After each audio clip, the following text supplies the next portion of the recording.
Good morning students, welcome to your English class. Today we are going to discuss quotation marks. I gave you to do question C for your homework. I will provide you the answers of question C and question D in a PDF form after this video. I will also provide you the answers of question E also later on, but before doing all that, let us understand quotation marks. Please open your English grammar book, page number 100. This is your last lesson of final term syllabus. अब आपका syllabus complete हो गया है, हो जाएगा आज. So from tomorrow there will be test on regular basis.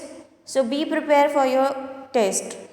Learn करने के लिए मैंने आपको पहले ही हर क्लास के एंड में बोला हुआ है कि जो भी काम आपको करवाया जाता है आप डेली उस क्लास के एंड में उसको घर में बैठ के लर्न करें. इसीलिए मैं आपको ज़्यादा होमवर्क भी नहीं देती हूँ, कभी कभी देती हूँ. सो आई होप आप सबने अपना सारा सिलेबस रिवाइज़ करके रखा होगा, लर्न करके रखा होगा, सिर्फ रिवाइज़ करना होगा. So after the completion of this lesson I will give you test on regular basis. जब तक हमारे एग्ज़ाम स्टार्ट होंगे तब तक हम रोज़ टेस्ट लेंगे अब, ठीक है. चलिए आज की क्लास स्टार्ट करते हैं. Quotation marks. Read the following sentences. The teacher said let us play a game today. Teacher ने कहा चलो एक गेम खेलते हैं.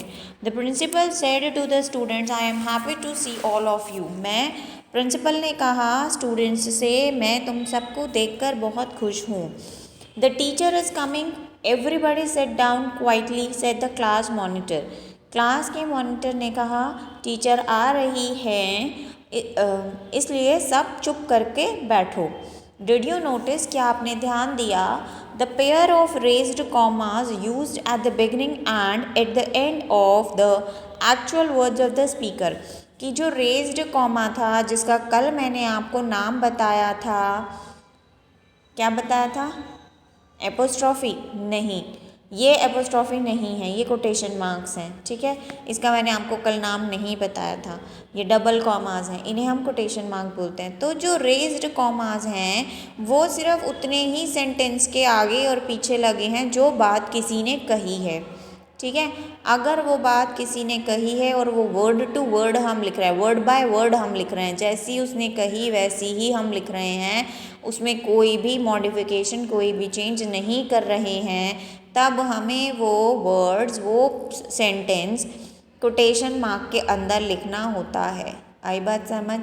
कोई भी सेंटेंस, कुछ भी वर्ड्स जो बोलने वाले ने, स्पीकर ने बोले हैं और हमें उन्हें एज इट इज़ लिखना है बिना कोई चेंज किए, तब वहाँ पर हम कोटेशन मार्क्स का यूज़ करते हैं in the beginning of the sentence and at the end of the sentence.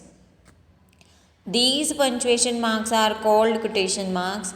In punctuation marks को हम कोटेशन मार्क्स बोलते हैं. Quotation marks are punctuation marks used to show the exact words of the speaker. They are also called inverted commas. इन्हें हम quotation marks या फिर inverted commas बोलते हैं. और मैंने आपको बताया कि ये कहाँ पर लगते हैं, जब स्पीकर के द्वारा कही गई बात को as it is लिखना हो, ठीक है. सेकेंडली quotation marks और inverted commas कहाँ पर यूज़ होते हैं.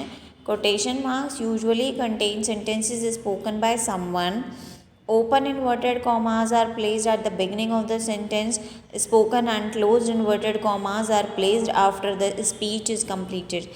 Now, you should understand the difference between open inverted commas and closed commas. देखो यहाँ पर जो ये बना है इसमें दो कॉमाज लगे हैं, एक इस डायरेक्शन में और एक इस डायरेक्शन में. तो जो इस डायरेक्शन में लगे हैं इन्हें हम बोलते हैं इन्वर्टेड कॉमास, ठीक है. ओपन इन्वर्टेड कॉमास क्या बोलते हैं, ओपन इन्वर्टेड कॉमास. जब मैं आपको अगर कभी मैं या कोई भी आपको वर्बली बोलकर कोई सेंटेंस लिखवा रहा है और वो बोल रहा है ओपन इन्वर्टेड कॉमास लगाओ, तो आप ये वाले कॉमास लगाओगे, ठीक है, ऊपर. उसके बाद जो हमारे ये पीछे लगने वाले कॉमाज हैं ऐसे, जिससे हमारा सेंटेंस क्लोज होता है, उन्हें क्लोज्ड इन्वर्टेड कॉमाज बोलते हैं। ठीक है जी। The punctuation marks of the sentence itself are contained within the quotation mark. और पंचुएशन मार्क जो हैं किसी भी सेंटेंस के, हम उन्हें भी कोटेशन मार्क्स के अंदर लिख सकते हैं। After this there is a question given to you, question number E. Rewrite the following sentences using quotation and other punctuation marks। आपको quotation यानी कि inverted commas या quotation marks लगाने हैं गिवन sentences में और punctuation mark करनी है। ये मैं आपको पूरी वर्कशीट एक अभी सॉल्व करके PDF में दे देती हूँ। क्वेश्चन C, D और E आप इसको अभी कंप्लीट करेंगे अपनी बुक में। ठीक है, बिकॉज़ इसमें बेटा मुझे लग रहा नहीं है कि कुछ भी समझाने वाला है, सब कुछ इजी है। आप अब लास्ट चैप्टर है, बिल्कुल आई होप कि आपको इतनी इंग्लिश तो समझ आती ही है कि ये क्या कहना चाह रहा है सेंटेंसेस में। ठीक है, so this is the end of our today's class and our syllabus 2। Now all the very best to all of you for your final examination.